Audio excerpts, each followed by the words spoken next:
Assalamu alaikum students. This is first chapter of second year class, which is electrostatics.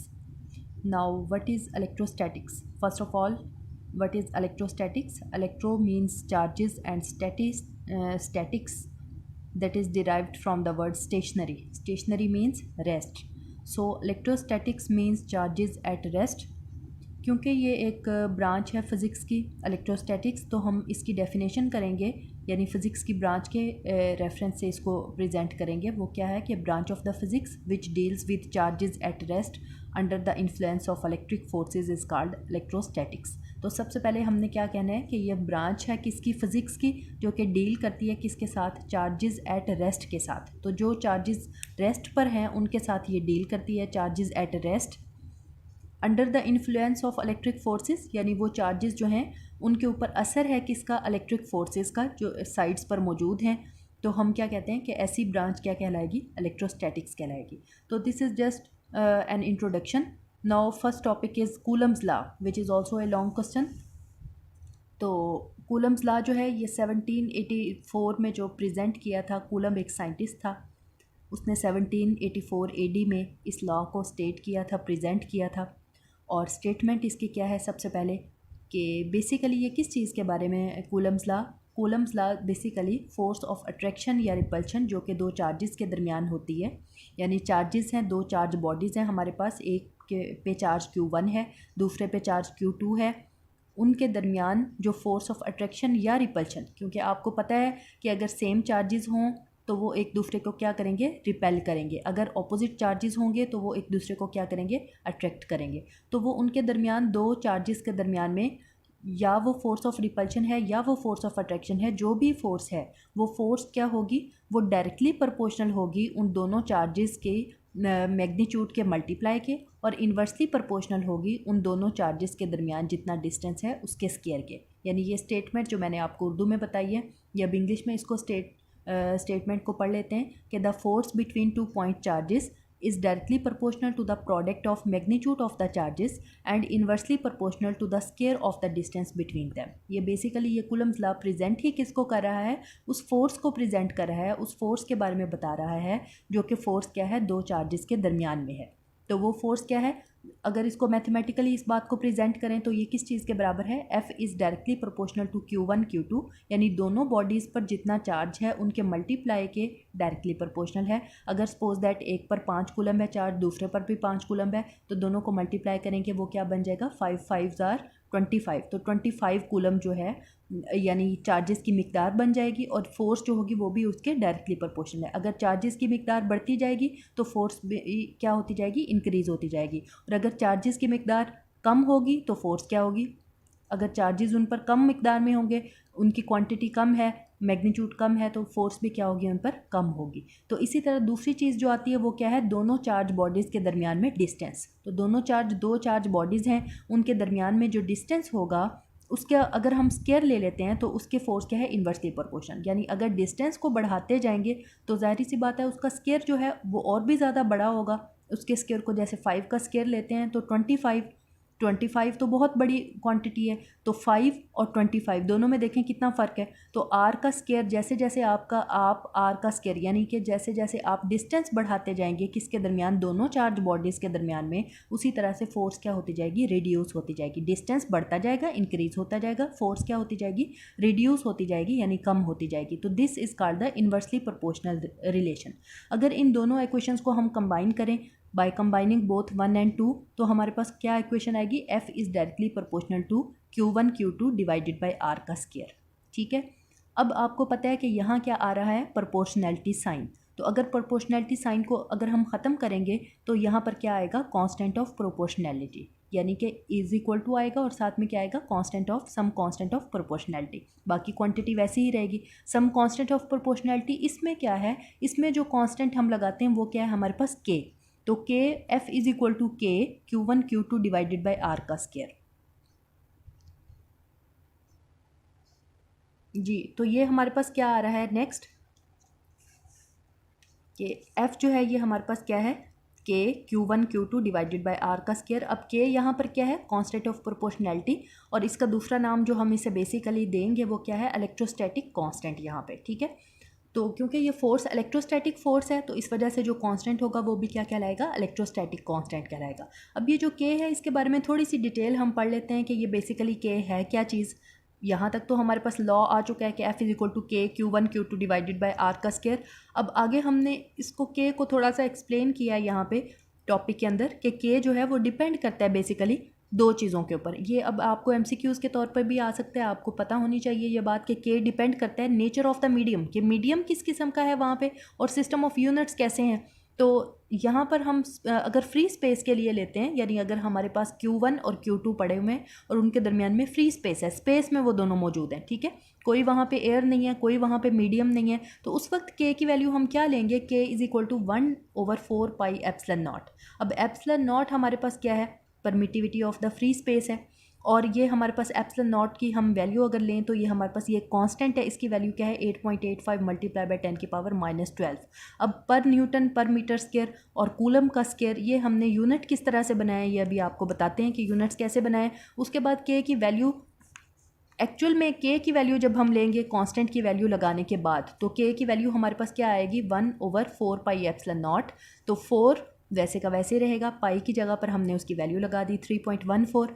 उसके बाद epsilon not की जगह पर हमने उसकी वैल्यू लगाई 8.85 मल्टीप्लाई बाय 10 की पावर -12। जब हम इसको कैलकुलेटर के थ्रू इसको डिवाइड करेंगे, यानी नीचे वाली क्वांटिटी सबको मल्टीप्लाई करना है, फिर उसका इन्वर्स ले लें तो वो हमारे पास क्या हो जाएगा, ये डिवाइड हो जाएगा। तो आंसर हमारे पास क्या आ जाएगा 9 मल्टीप्लाई बाय 10 की पावर -9 और न्यूटन मीटर स्क्वायर पर कूलम का स्क्वायर। अच्छा जी, अब आप ये देखेंगे ये क्वांटिटी और है, ये क्वांटिटी और है, इसका यूनिट जो है वो और है और इसका यूनिट और है, इसमें पर न्यूटन आ रहा है, इसमें न्यूटन का +1 यूनिट आ रहा है, ठीक है।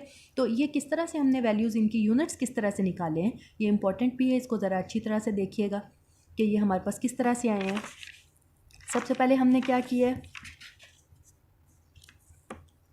सबसे पहले हमने क्या किया है कि जी ये हमारे पास क्या है, फोर्स किसके बराबर थी, K Q1 Q2 divided by R का स्क्वायर, ये हमारे पास बेसिकली क्या है, वही वाली फोर्स। अब यहाँ से हमने के की वैल्यू निकाल लेनी है। जब के की वैल्यू निकालेंगे तो हमारे पास के क्या आ जाएगा, के को एक साइड पर रखेंगे, बाकी सारी चीज़ों को दूसरी साइड पर, तो ये आ जाएगा FR का square divided by Q1 Q2, ठीक है। अब हमने इसकी जगह पर यूनिट लगा देने हैं, तो फोर्स की जगह पर उसका यूनिट लगाया तो क्या आ गया न्यूटन, आर की जगह पर उसका यूनिट लगाया तो क्या आ गया मीटर का स्क्वायर, डिवाइड हमने किसके साथ किया है, कूलम के स्क्वायर के साथ, तो ये किसके बराबर आ गया है, के। तो अब ये हमने जो यूनिट निकाला है न्यूटन मीटर स्क्वायर पर कूलम स्क्वायर, ये बेसिकली किसका यूनिट है, के का। तो अब के की जब भी हमने वैल्यू लिखनी है उसके साथ हमने यूनिट क्या लिखना है, के की वैल्यू आई है हमारे पास 9 मल्टीप्लाई बाय 10 की पावर -9 और साथ में हमने यूनिट लगा दिया वही वाला न्यूटन मीटर स्क्वायर पर कूलम का स्क्वायर, ठीक है। अब ये ऊपर वाला यूनिट किस तरह से आया है, यानी अकेला एप्सिलॉन नॉट का, तो आपने क्या करना है, बेशक आप एप्सिलॉन नॉट की यहाँ से वैल्यू निकालें कि एप्सिलॉन नॉट को इधर ले जाएं, के को इधर ले आएँ और इसके यूनिट्स को इन्वर्स कर दें तो वो हमारे पास क्या बन जाएंगे, इसके यूनिट्स बन जाएंगे। यानी अगर न्यूटन है तो उसका इन्वर्स किया तो ये बन गया पर न्यूटन, मीटर का स्क्वायर था इसका इन्वर्स किया तो ये बन गया पर मीटर का स्क्वायर, और अगर कूलम -2 लिखा हुआ है तो इसका ऑपोजिट किया तो ये क्या बन गया, कूलम +2। लेकिन अगर फिर भी आपको समझ नहीं आ रही तो हम यहाँ से सेपरेटली इसके यूनिट्स निकाल लेते हैं। वो किस तरह से कि पहले हमारे पास इक्वेशन क्या थी, F is equal to K Q1 Q2 divided by R का स्क्वायर, के की जगह पर हमने उसकी वैल्यू लगा दी, वो क्या है 1/4 pi epsilon not Q1 Q2 divided by R का स्क्वायर। अब 1/4 पाई तो हमारे पास एक कॉन्स्टेंट है, साथ में क्या आ रहा है Q1 Q2 divided by R का स्क्वायर, F आर का स्क्वायर। हाँ, F किस तरह से आया है, ऊपर यहाँ जो मल्टीप्लाई हो रहा था दूसरी साइड पर आकर डिवाइड हो गया, यहाँ से जो एप्सिलॉन नॉट की वैल्यू है वो हमने यहाँ से उठाई और वो हम दूसरी साइड पर ले गए, तो ये हमारे पास किसकी वैल्यू आ गई 1/4 पाई एप्सिलॉन नॉट, एक कांस्टेंट था, Q1 Q2 की जगह पर मैंने उसकी वैल्यू लगा दी, उसके यूनिट्स लगा दिए, क्या थे, कूलम का स्क्वायर। ये न्यूटन फोर्स नीचे है, उसका न्यूटन जब हमने यूनिट लिखा ऊपर चला गया तो ये क्या बन गया पर न्यूटन, नीचे मीटर का स्क्वायर था ऊपर चला गया तो ये क्या बन गया पर मीटर का स्क्वायर। तो इतना ये जो हमारे पास आया है, इतना ये जो हमारे पास आया है, ये बेसिकली क्या है, उसका यूनिट आ गया है किसका, एप्सिलॉन नॉट का। तो ये हमने इसकी जगह पर वैल्यू लिख दी है 8.85, this is a constant value multiply by 10 की पावर -12 और साथ में हमने यूनिट लिख दी है पर न्यूटन पर मीटर का स्क्वायर और कूलम का स्क्वायर, ठीक हो गया। अब हमने क्या काम करना है, अब नेक्स्ट अब हमने इलेक्ट्रिक फोर्स को ज़रा ब्रीफली बता दिया है। जैसे हमने ऊपर वैल्यू लगाई थी कि F is equal to K Q1 Q2 divided by R का स्क्वायर, के की जगह पर उसकी वैल्यू पुट की है जो कि अभी हमने ऊपर बताई है कि K is equal to 1/4 pi epsilon naught. जब ये वैल्यू हमने यहाँ पर लगाई 1/4 पाई एप्सिलॉन नॉट, तो हमारे पास फोर्स की वैल्यू आ गई जो कि इलेक्ट्रोस्टैटिक फोर्स है, कूलम्स फोर्स है। ये हमारे पास किसके बराबर है? 1/4 pi epsilon not Q1 Q2 divided by R का स्क्वायर। ठीक हो गया जी। नेक्स्ट अब हमारे पास क्या है कि सपोज करना है हमने vector form of Coulomb's law. अब नेक्स्ट हमने प्रेजेंट करना है vector form of Coulomb's law. ठीक है, तो सबसे पहले अब हमने कंसीडर ये किया है कि वही दो चार्जेस जो कि हमारे पास एक Q1 चार्ज है, दूसरा हमारे पास Q2 चार्ज है। ठीक है, ये इस तरह से पड़े हुए हैं। अब Q1 जो है ये फोर्स लगा रहा है किसके ऊपर? Q2 के ऊपर। मैंने उसको इस तरह से प्रेजेंट कर दिया क्योंकि Q1 से फोर्स एक वेक्टर क्वांटिटी है। ठीक है, उसकी डायरेक्शन है। तो डायरेक्शन क्या है? Q1 से लेकर Q2 की तरफ। तो ये इस तरह आगे की तरफ प्रेजेंट कर दिए, यानी Q1 उस पर फोर्स लगा रहा है किस पर? Q2 के ऊपर। ठीक हो गया। उसके बाद नेक्स्ट जो है वो हमारे पास क्या है? दूसरा हमने प्रेजेंट किया है कि Q2, ये हमने Q2 लगा दिया। इसी तरह से जिस तरह से Q1 ने Q2 पर फोर्स लगाई है, सिमिलरली Q2 भी एक फोर्स लगा रहा है किसके ऊपर? Q1 के ऊपर। तो ये हमने उसको इस तरह से प्रेजेंट कर दिया है वेक्टर फॉर्म में। ठीक है, अब Q1 ने जो Q2 पर फोर्स लगाई है, तो जिस पर फोर्स लगी है उसका नाम हमने पहले लिखना है, जिसने लगाई है उसका नाम हमने बाद में लिखना है। तो ये मैंने F21 के साथ उसको प्रेजेंट कर दिया है। 2 क्या चीज़ है? यानी 2 के ऊपर फोर्स लग रही है और कौन लगा रहा है? F1 जो है उसको, Q1 जो है वो उसको फोर्स लगा रहा है। तो ये बन गई है F21 फोर्स। सिमिलरली यहाँ जो मैंने फोर्स F12 प्रेजेंट की है वो क्या है कि जिस पर लग रही है उसका नाम हमने पहले लिखा है, यानी F1। जिसने फोर्स लगाई है उसका नाम हमने बाद में लिखा है। तो ये बन गया है F12। ठीक है, अब सबसे पहले हमने क्या करना है कि F21 को हमने प्रेजेंट कर दिया है कि force on Q2 by the Q1। ठीक है, तो अब ये बराबर किसके होगी? क्योंकि ये कूलम्स फोर्स है, तो हमने कहा कि कूलम्स लॉ में जो फोर्स होती है वो किस चीज़ के बराबर होती है? तो हमने कहा कि फोर्स जो कूलम्स लॉ में F21 फोर्स जो है, ये जिस तरह से हमने कहा कि F21 फोर्स कौन सी फोर्स है? 2 के ऊपर Q1 जो है वो फोर्स लगा रहा है। तो हमने कहा कि फोर्स ऑन Q2 के ऊपर फोर्स लग रही है बाय Q1। ठीक है, तो अब क्योंकि कूलम्स लॉ के अकॉर्डिंग फोर्स किसके बराबर है? 1/4 pi epsilon not Q1 Q2 divided by R का स्क्वायर। अब यहाँ पे भी हमने क्या लिखा है? Q1 Q2 divided by R का स्क्वायर, और ऊपर मैंने क्या लिखा है साथ में? R21 यूनिट वेक्टर है बेसिकली। यूनिट वेक्टर क्या होता है? अच्छा जी, R21 जो है ये बेसिकली एक यूनिट वेक्टर है। अच्छा जी, हमें पता है कि यूनिट वेक्टर क्या होता है? Vector divided by its magnitude.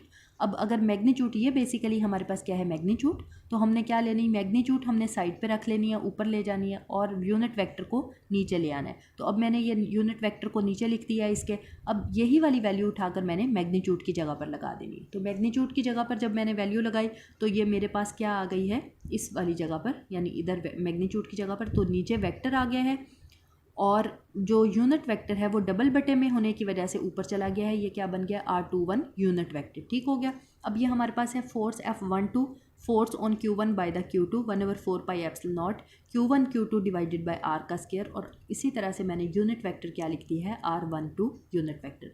अब ये हम फिगर से देख सकते हैं कि जो हमारे पास F21 है ये भी क्या है? F12 के बराबर है, लेकिन ऑपोजिट डायरेक्शन में है। इसी तरह से R21 जो यूनिट वेक्टर है वो भी R12 यूनिट वेक्टर के बराबर है, लेकिन क्या है? ऑपोजिट डायरेक्शन में होने की वजह से मैंने क्या लगा दिया है? यहाँ पे नेगेटिव साइन लगा दिया। ठीक है जी, अब हम नेक्स्ट पेज पर आ गए हैं कि F21 जो है ये हमारे पास किसके बराबर है? F12 के बराबर है, यानी कि जो फोर्स लग रही थी F21 वो किसके बराबर है? F12 के बराबर फोर्स के है, लेकिन दोनों क्या हैं? क्योंकि इक्वल इन मैग्नीट्यूड हैं और ऑपोजिट इन डायरेक्शन है, इस वजह से मैंने यहाँ पर क्या जी, तो यहाँ पर हम क्या कहेंगे कि F21 नेक्स्ट हमारे पास F21 क्या है? 1/4 pi epsilon not Q1 Q2 divided by R का square and R21 unit vector, जैसे हम पीछे बयान कर चुके हैं। R21 बेसिकली हमें पता है कि क्या है? R12 के बराबर है, लेकिन ये दोनों क्योंकि ऑपोजिट डायरेक्शन में है इस वजह से मैंने एक के साथ क्या लगा दिया है? Negative sign. इसके साथ भी आप नेगेटिव लगा सकते हैं, लेकिन फिर इसके साथ पॉजिटिव कर दें, यानी एक पॉजिटिव में है तो दूसरा नेगेटिव में होना चाहिए। ठीक है, अब आपने क्या किया, R21 है तो नेक्स्ट बाकी सारी वैल्यूज़ वैसे ही लिखनी है। R21 की जगह पर आपने क्या लिख देना है, -R12, क्योंकि ये दोनों आपस में क्या है, बराबर है। -R21 किसके बराबर है, -R12 के, ये यहाँ पे वैल्यू पुट कर दी। उसके बाद अब नेगेटिव जो है ये बाहर आ गया, बाकी सारी वैल्यूज़ अंदर हैं। और उसके बाद नेक्स्ट में F21 जो है ये हमारे पास किसके बराबर है, माइनस इंटू इस सारी वैल्यू की जगह पर हमने क्या लिख देना है, F12, क्योंकि हमने पीछे डिस्क्राइब किया है कि अगर यहाँ पर R12 लिखा हुआ है तो वो किसके बराबर है, F भी 12 के बराबर है। और F21 ये स्टार्ट से चलता आ रहा था, तो इसका मतलब है कि F21 फोर्स जो है, जो कि सेकेंड चार्ज के ऊपर लगी थी, Q1 ने लगाई थी Q2 चार्ज के ऊपर, वो किसके बराबर है, वो दूसरी फोर्स के बराबर है। यानी कि जो 1 के ऊपर लगाई है 2 ने, दोनों आपस में बराबर हैं, लेकिन वो क्या है, इक्वल इन मैग्नीट्यूड है बट ऑपोजिट इन डायरेक्शन है। ठीक है, तो ऑपोजिट इन डायरेक्शन, अब देखें equal in magnitude and opposite in direction, शायद आपको कुछ इससे याद आया होगा, which is also the Newton's third law of motion. वो क्या कहता था कि हर एक्शन का एक रिएक्शन होता है, each action has a reaction which is equal in magnitude but opposite in direction. तो so Coulomb's law is just in accordance to the Newton's third law of motion. ठीक है, ये यहाँ तक आपने इस बात को प्रूव कर दिया है कि कूलम्स लॉ जो है ये basically Newton's third law of motion के साथ ही रिलेटेड है, उसी तरह से ही है ये लॉ भी। जी नेक्स्ट हमारे पास क्या है, if the medium is induced between the charges. तो पहले जो हम सारी बातें पढ़ रहे थे वो कब की थी कि अगर हम दो चार्जेस हैं और उनके दरमियान में फ्री स्पेस है, यानी there is no medium between both this charges, अगर वहाँ पर कोई मीडियम मौजूद हो। अब मीडियम किस किस्म का हो सकता है, एयर हो सकती है, एयर भी एक मीडियम है वहाँ पे। ठीक है, और इसके अलावा जो है वो वहाँ पे डिफरेंट किस्म की चीज़ें हो सकती हैं। एयर के अलावा अमोनिया हो सकता है, बैकलाइट हो सकता है, बेंजीन हो सकती है, ग्लास शीशा हो सकता है, वहाँ पे माइका हो सकता है। ठीक है, और इसी तरह से वाटर हो सकता है। वाटर जो है this is also a medium. सबसे ज़्यादा जो है वो एप्सिलॉन आर इसी की है 78.5। ये बुक से आपने वैल्यूज़ जो हैं वो डिफरेंट याद कर लेनी है। ठीक है, बुक पे टेबल बना हुआ है इसी टॉपिक में, वो आपने डिफरेंट वैल्यूज़ याद कर लेनी है कि वैक्यूम के लिए कितनी है इसकी वैल्यू।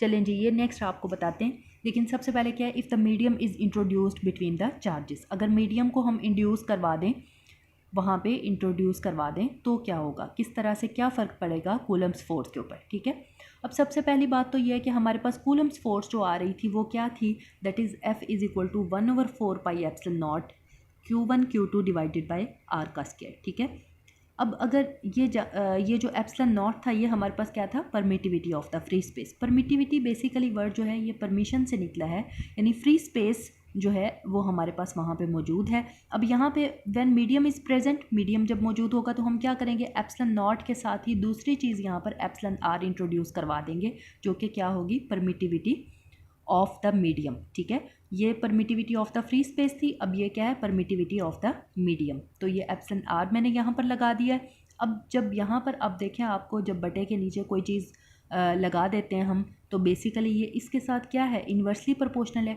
अगर यहाँ पर हम नीचे वैल्यू बढ़ती जाएगी, इंक्रीज़ होती जाएगी, तो मीडियम की वैल्यू क्या होती जाएगी, रिड्यूस। एफ मीडियम की वैल्यू क्या होती जाएगी, रिड्यूस। यानी बटे में अगर किसी चीज़ की वैल्यू हम बढ़ा देते हैं तो उसके ऑपोजिट डायरेक्शन में वैल्यू क्या हो जाती है, डिक्रीज़ हो जाती है, कम हो जाती है। तो अब हमने क्या लिखना है कि एफ मीडियम हमारे पास किसके बराबर है, 1/4 pi epsilon naught epsilon R Q1 Q2 divided by R का स्क्वायर। अब ये जो एप्सिलॉन आर मैंने वैल्यू लगाई है, ये इसलिए लगाई है क्योंकि मीडियम हमने ऊपर कहा है कि when the medium is introduced between the charges, जब मीडियम इंट्रोड्यूस होगा तो हम लाजमी तौर पर वहाँ पर उसकी कोई ना कोई वैल्यू लगाएंगे, और वो मीडियम की वैल्यू जो है, जैसे एयर के लिए एप्सिलॉन आर की वैल्यू क्या है, एयर के लिए कितनी है, 1.0006। तो 1.0006 जब यहाँ पर लग जाएगा, बेशक इसकी वैल्यू 1 है लेकिन 0.0006 वैल्यू है, इस वजह से क्या हो जाएगी, उतनी ही एफ मीडियम की वैल्यू रिड्यूस हो जाएगी। ठीक है, और इसी तरह से अगर यहाँ वाटर होगा तो यहाँ इसकी वैल्यू कितनी आएगी, 78.5। तो 78.5 टाइम्स जो है वो एफ मीडियम की वैल्यू रिड्यूस हो जाएगी, डिक्रीज़ हो जाएगी। ठीक है, अब हमने क्या करना है, यहाँ पे 1/4 पाई एप्सिलॉन नॉट और Q1 Q2 divided by R का स्क्वायर, इसको हमने साइड पे कर लिया, जो हमारे पास पहले वाली फोर्स की वैल्यू आ रही थी, और 1/एप्सिलॉन नॉट हमने एप्सिलॉन आर जो है ये हमने एक साइड पर रख दिया। ठीक है, अब 1/एप्सिलॉन आर वैसे का वैसे ही है, और ये जो इतनी वैल्यू आ रही थी, ये पहले वाली फोर्स जो कूलम्स फोर्स हमने इसको नाम दिया था Coulomb's force, simple Coulomb's force free space की वाली, वो हमने यहाँ पे एफ लगा दिया है और ये हमारे पास क्या है, एफ ऑफ मीडियम है। तो अब एफ ऑफ मीडियम, अब आप देख सकते हैं कि ये एफ जो है उससे रिड्यूस हो गई है क्योंकि बटे में ये वैल्यू आ रही है ना। तो ये वैल्यू, जब ये वाली वैल्यू जब भी इंक्रीज़ होगी, कोई भी वैल्यू हम यहाँ पर लगा देंगे, 1 से ग्रेटर हम वैल्यू लगाएंगे, तो हमारे पास क्या हो जाएगी, ये एफ मीडियम रिड्यूस हो जाएगी। These are inversely proportional to each other, ठीक है। अब एप्सिलॉन आर की वैल्यू अगर हम इस इक्वेशन में से निकालना चाहें तो एप्सिलॉन आर जो यहाँ पर डिवाइड हो रहा है, ये इस साइड पर जाकर क्या हो जाएगा, ऊपर चला जाएगा, और ये जो एफ मीडियम है ये यहाँ पर है तो ऊपर है, और ये दूसरी साइड पर आकर नीचे चला जाएगा। तो यहाँ पर हम क्या कहेंगे, epsilon R which is equal to F divided by F of medium, यानी एप्सिलॉन आर जो है बेसिकली डाइइलेक्ट्रिक कांस्टेंट है। इसको हम डिफाइन कर रहे हैं यहाँ पर कि this is a ratio between two types of forces. कौन कौन सी फोर्सेज है, एक कूलम्स फोर्स है when there is no medium present between both these charges, और दूसरी क्या है, दूसरी भी कूलम्स फोर्स है लेकिन when there is medium present between the charges, तो दोनों फोर्सेस के दरमियान में डिफरेंस है, ठीक है। तो एप्सिलॉन आर जो है ये बेसिकली उनके दरमियान में रेशो है। सो यहाँ पर हमने एक थोड़ी सी इंफॉर्मेशन दी है कि एफ मीडियम जो है वो रिड्यूस हो जाती है कितनी, 1/एप्सिलॉन R times then the actual force. Actual force की निस्बत वो कितनी रिड्यूस हो गई है, 1/एप्सिलॉन आर टाइम्स जो है वो रिड्यूस हो चुकी है, ठीक है। अब हमने यहाँ पर इसी तरह से प्रेजेंट किया है, अगर सिंपल फोर्स की वैल्यू इसमें से निकालना चाहेंगे तो वो क्या होगी, epsilon R multiply by F of medium, ठीक है। अब यहाँ पर हमने ये बात लिखी है कि क्योंकि हमारे पास यहाँ पे आप देख सकते हैं कि देखें ये जो फोर्स है, एक्चुअल फोर्स, ये दो चीज़ों के प्रोडक्ट से हासिल हो रही है। एक चीज़ क्या है हमारे पास एप्सिलॉन आर, दूसरी चीज़ क्या है, एफ ऑफ मीडियम। इसका मतलब ये है कि हमारे पास एफ ऑफ मीडियम जो है ये भी इस एफ से छोटा है और एप्सिलॉन आर जो है ये भी इस एफ से छोटी है, क्योंकि इन दोनों को जब हम मल्टीप्लाई करते हैं तो आंसर ये आता है। और इन दोनों में से जैसे आप 5 को 5 से मल्टीप्लाई करते हैं तो आंसर क्या आता है, 25 आता है, और 25 से ये इसका भी 5 छोटा है और 25 से ये वाला 5 भी छोटा है, ठीक है। तो आप ये कह सकते हैं कि 5 5 आर 25, जैसे हमने दो क्वांटिटीज़ की तो आंसर बड़ा आया है। अब बड़ा जो आंसर है उससे दोनों ये आंसर जो है अलग अलग अगर सेपरेटली आप लेते हैं तो ये क्या है, दोनों आंसर छोटे हैं इसके। तो आप ये कह सकते हैं कि एफ़ जो है ये बड़ा है किससे, एफ़ मीडियम से। तो ये मैंने यहाँ लिख दी है, F is greater than F of medium, या आप कह सकते हैं कि F of medium is smaller than F. F of medium जो है वो स्मॉलर है किसकी निस्बत, एफ की निस्बत। एक्चुअल फोर्स जो है कूलम्स फोर्स, जब कोई मीडियम मौजूद नहीं है, फ्री स्पेस में है, दोनों चार्जेस फ्री स्पेस में मौजूद हैं, तो वो हमारे पास वो वाली फोर्स बड़ी होगी as compare to that force when there is medium present between both this charges Q1 and Q2। ठीक हो गया।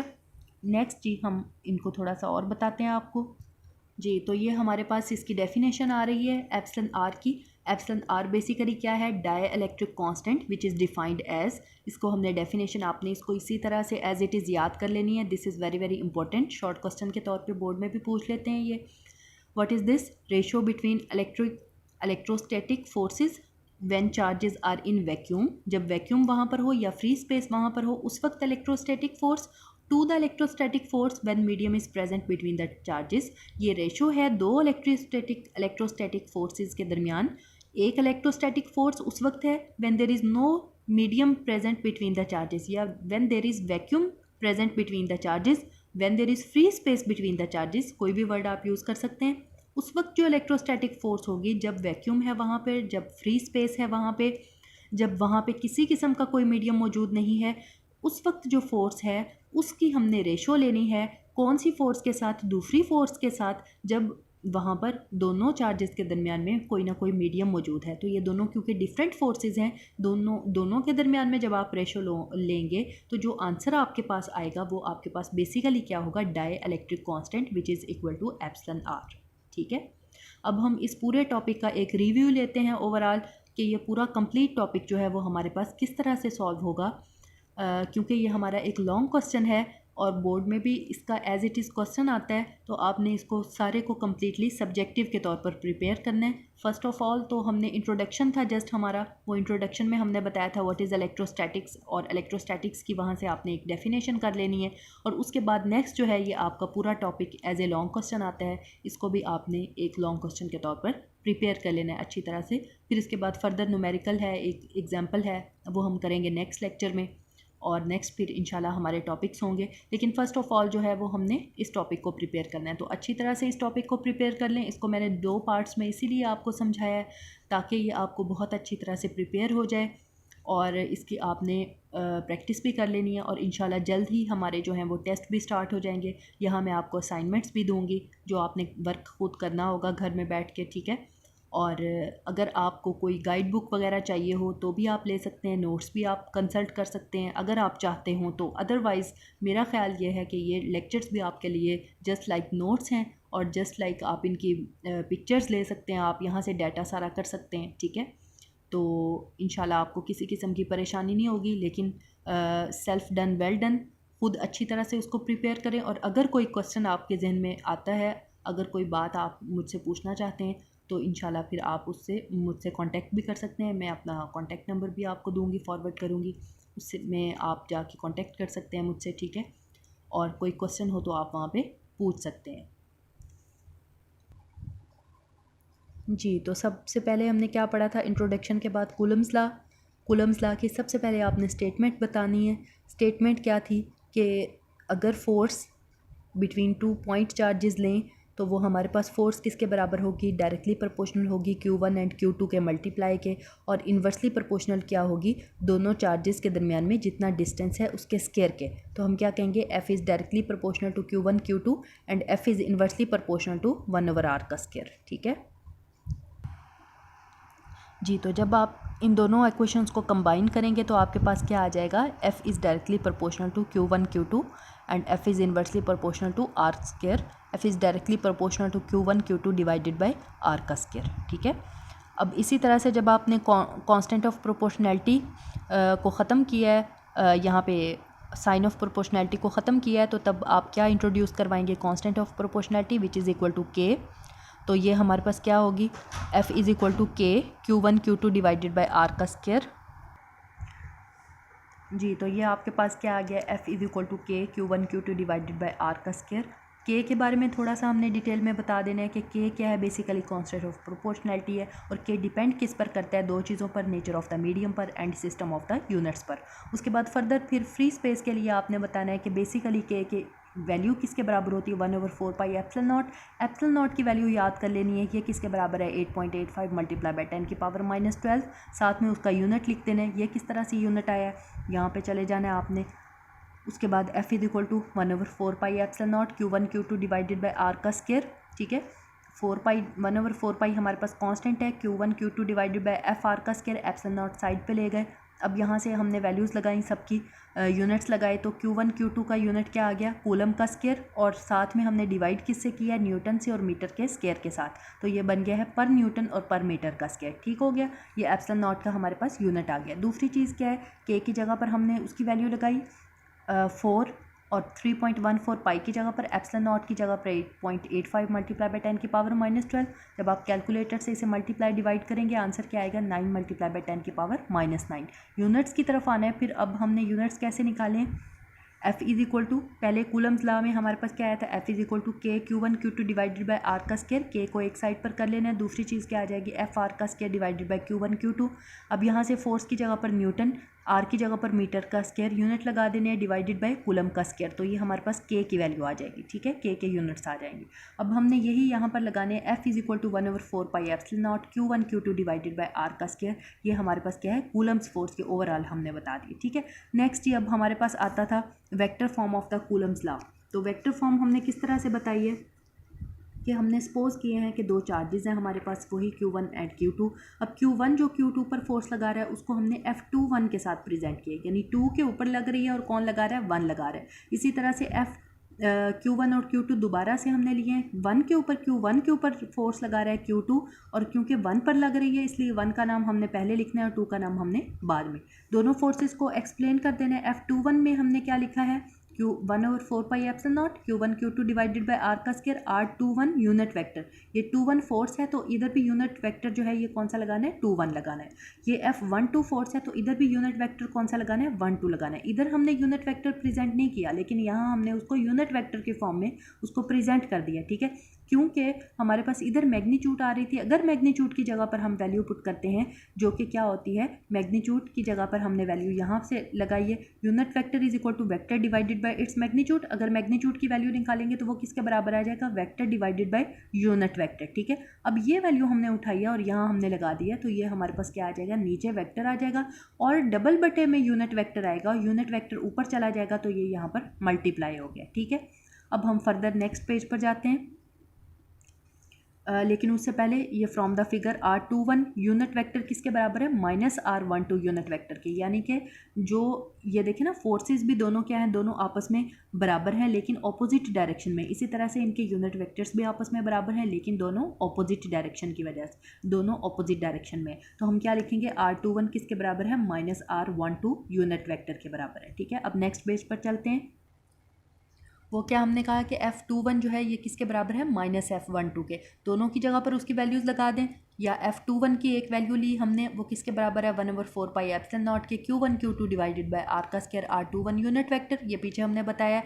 इसी तरह से हमने R21 यूनिट वेक्टर की जगह पर हमने उसकी वैल्यू लगा दी R12 की फॉर्म में, ये क्या आ गया, -R12 यूनिट वेक्टर की फॉर्म में। ठीक है, अब हमने क्या कहा कि R21 यूनिट वेक्टर आ गया हमारे पास। अब further 1/4 pi epsilon not Q1 Q2 divided by R का स्क्वायर और -R12 हमने यहाँ पर लगा दिया इसकी जगह पर। तो माइनस को हमने बाहर लगा दिया और अंदर जो हमारे पास बाकी वैल्यूज़ हैं उनको बड़ी ब्रैकेट में हमने प्रेजेंट कर दिया स्क्वायर ब्रैकेट में। इसके बाद F21 किसके बराबर है, -F12 के बराबर है। ठीक है, अब यहाँ से हमने क्या कहा कि ये देखें दोनों फोर्सेस आपस में बराबर हैं एक दूसरे के, लेकिन दरमियान में क्या आ रहा है, नेगेटिव साइन, यानी दोनों इक्वल इन मैग्नीट्यूड हैं बट ऑपोजिट इन डायरेक्शन है। तो हम ये यहाँ से हमें एक बात याद आ रही है, हमने कहा कि Coulomb's law Newton third law of motion के बिल्कुल बराबर है, Newton third law of motion की तरह है, इन अकॉर्डेंस है उसके। तो हमने कहा कि Newton third law of motion भी हमें ये कहता था कि action and reaction are equal in magnitude but opposite in direction. ठीक है, तो हमने यहाँ पर भी ये कहा कि फोर्सेस दोनों एक दूसरे के बराबर हैं लेकिन इक्वल इन मैग्नीट्यूड है लेकिन ऑपोजिट इन डायरेक्शन है। सो हमने ये स्टेटमेंट लिखी कि Coulomb's law is just in accordance to the Newton third law of motion. ठीक है, इसके बाद अब हमने तीसरी जो बात यहाँ पर करनी है वो क्या है, if the medium is introduce between the charge. अब ये पहले जो हम बात कर रहे थे सारी की सारी ये क्या थी कि जब इसमें हम मीडियम को इंट्रोड्यूस नहीं करते। ठीक है, अगर मीडियम को इंट्रोड्यूस कर देते हैं तो उसके बाद थोड़ी सी वैल्यू इसमें चेंज हो जाएगी। एफ जो है दैट इज ये कूलम्स लॉ वाली बात आ जाएगी। Statement 1/4 pi epsilon not Q1 Q2 divided by R का स्क्वायर। अगर हम यहाँ पर एप्सिलॉन R को मीडियम को इंट्रोड्यूस करवाते हैं तो एक एक्स्ट्रा क्वांटिटी आ जाएगी जो कि क्या होगी, एप्सिलॉन R की। तो एप्सिलॉन R मैंने यहाँ पर लिख दी है। उसके बाद मैंने कहा बाकी सारी क्वांटिटीज़ तो सेम है लेकिन एप्सिलॉन R जो है ये चीज़ एक्स्ट्रा है, मैंने इसको बाहर निकाल दिया और इसकी बाकी सारी क्वांटिटी क्योंकि सिंपल f के बराबर थी मैंने इसकी वैल्यू f लिख दी। अब ये देखें f मीडियम जो है ये रिड्यूस हो चुका है f से कितने टाइम्स, 1/एप्सिलॉन R टाइम्स जो है ये रिड्यूस हो चुका है। तो हमने कहा एप्सिलॉन R हम इधर ले गए, f मीडियम को नीचे ले आए, एप्सिलॉन R की वैल्यू हमने फाइंड आउट कर ली। एप्सिलॉन R बेसिकली क्या है हमारे पास, this is called the dielectric constant. अब ये जो डाइलेक्ट्रिक कांस्टेंट है या आप इसे कह सकते हैं permittivity of the free space, हमने पहले एप्सिलॉन नॉट पढ़ा था, तो परमिटिविटी ऑफ द मीडियम है। तो परमिटिविटी ऑफ द मीडियम हमने कहा कि ये दो चीज़ों के दरमियान में फोर्स है। कौन कौन सी, इलेक्ट्रोस्टैटिक फोर्स है when there is no medium between the two charges and when there is medium between the two charges. तो दोनों के दरमियान में जब हम दोनों इलेक्ट्रोस्टैटिक फोर्सेस के दरमियान में जब हम रेशो लेंगे तो हमारे पास जो रेशो का आंसर आएगा वो किसके बराबर है, वो हमारे पास एप्सिलॉन R के बराबर है। ठीक है, अब हमने क्या करना है कि ये सिंपली प्रेजेंट किया हुआ है कि f जो है ये इन दोनों से मल्टीप्लाई के बराबर है। अब f को यहाँ से आप देख सकते हैं कि f जो है वो ग्रेटर है किससे, f ऑफ मीडियम से, यानी f मीडियम जो है वो बेसिकली लेस है किससे, एक्चुअल फोर्स से। तो यहाँ पे हमने कहा है f मीडियम रिड्यूसेस बाय 1/एप्सिलॉन R times then by actual force. ठीक है, तो एप्सिलॉन R की वैल्यू एयर के लिए भी याद रख लेनी है आपने 1.0006। इसी तरह से वाटर के लिए स्पेसिफिकली आपने याद कर लेनी है 78.5। सिमिलरली अदर चीज़ों के लिए वो आपने बुक से टेबल से याद कर लेनी, बुक में टेबल लिखा हुआ है, बना हुआ है। ठीक है, नेक्स्ट अब हम आते हैं नेक्स्ट पेज पर। नेक्स्ट सिंपल हमारे पास एक डेफिनेशन आती है, उसी डेफिनेशन को जो हमने पहले बता भी दी है उसी को लिखा गया है यहाँ पे, ये आपने याद कर लेनी है अच्छी तरह से। What is epsilon R, dielectric constant. इसको डिफाइन आप किस तरह से कहेंगे, ratio between electrostatic forces when charges are in vacuum to the electrostatic forces when medium is present between this charges. ठीक है, तो यहाँ तक आपका ये टॉपिक कंप्लीट हो जाता है। उसके बाद नेक्स्ट जो है वो हमारे पास एग्जाम्पल है, इंशाल्लाह वो हम नेक्स्ट टॉपिक में करेंगे। ठीक है, नेक्स्ट लेक्चर में करेंगे। ओके जी, अल्लाह हाफिज़।